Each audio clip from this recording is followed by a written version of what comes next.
Welcome to PartsHnC. In today's video, we'll be talking about Lennox Thermostat Troubleshooting steps. Lennox thermostats are designed for precision control over your home's heating and cooling systems, offering both comfort and energy savings. First, let's check the basics. Is your thermostat powered on? If the display is blank, start by replacing the batteries if it's a battery-operated model.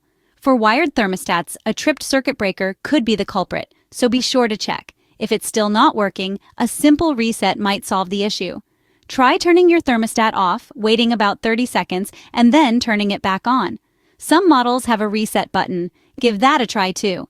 Is the thermostat showing the right temperature? Sometimes it's just a matter of adjusting the settings.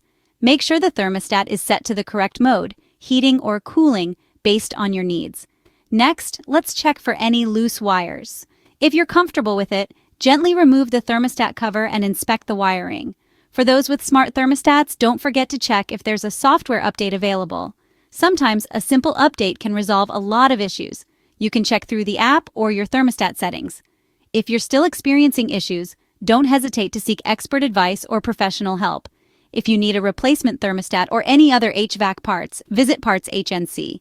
We have a wide range of quality parts available for all your HVAC needs.